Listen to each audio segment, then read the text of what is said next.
భారత cricket coaching లో world cup విజేత అయిన మాజీ ఓపెనర్ గౌతమ్ గంభీర్ కి శకం మొదలైంది. టీమిండియా ప్రధాన కోచ్ గా గౌతమ్ గంభీర్ ని బీసీసీఐ నియమించింది. ఈ విషయాన్ని మంగళవారం అధికారికంగా వెల్లడించింది.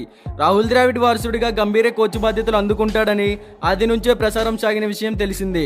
ఆ అంచనాలు ఇప్పుడు నిజమయ్యాయి. ఈ నెలాఖరున ప్రారంభం కానున్న శ్రీలంక పర్యటన నుంచి గంభీర్ యాక్షన్ మొదలు కానున్నది. 2027 వన్డే వరల్డ్ కప్ వరకు అతను కోచ్ పదవిలోనే ఉంటాడు. అప్పటి వరకు భారత్ 5 ఐసీసీ టోర్నీలో పాల్గొనాల్సి ఉంటుంది. వచ్చే ఏడాది ఫిబ్రవరిలో ఐసీసీ ఛాంపియన్స్ ట్రోఫీ, అలాగే 2025లో వరల్డ్ టెస్ట్ ఛాంపియన్షిప్ ఫైనల్ ఉంటుంది. 2026లో టీ20 వరల్డ్ కప్, ఆ తర్వాత 2027లో world test championship final, one day మహాసమరం జరుగుతాయి. అయితే సహాయక సిబ్బంది ఎంపికలో తనకు స్వేచ్ఛను ఇవ్వాలి అని బీసీసీఐని నయా కోచ్ గంభీర్ కోరాడు. దీనికి బోర్డు నుంచి గ్రీన్ సిగ్నల్ కూడా లభించింది. ఈ నేపథ్యంలో Kolkata night riders batting coach అయిన అభిషేక్ నాయర్ ను టీమిండియా బ్యాటింగ్ కోచ్ గా గంభీర్ ఎంపిక చేసినట్లు సమాచారం. కేకేఆర్ తరపున గత ఐపీఎల్ సీజన్ లోని వీరిద్దరు కలిసి పనిచేసిన సంగతి తెలిసిందే.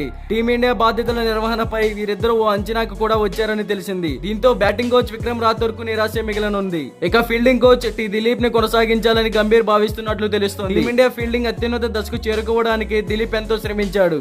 దీంతో దిలీప్ ను తన సహాయక సిబ్బందిగా కొనసాగించాలని గంభీర్ నిర్ణయిస్తున్నట్లు తెలుస్తోంది. ఇక టీమిండియా బౌలింగ్ కోచ్ పరాజ్ మామ్రేను కొనసాగించే ఉద్దేశం గంభీర్ కి లేదని సమాచారం. బౌలింగ్ కోచ్ గా వినయ్ కుమార్ పేరు ప్రతిపాదనలో ఉంది.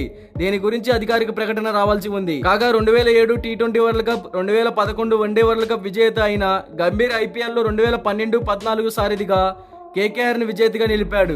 అయితే సక్సెస్ఫుల్ కెప్టెన్ గానే కాకుండా మెంటర్ గాను గంభీర్ ఘనత సాధించాడు. ఐపీఎల్ 2024లో కోల్కతా నైట్ రైడర్స్ విజేతగా నిలవడంలో మెంటర్ గా గంభీర్ది కీలక పాత్ర.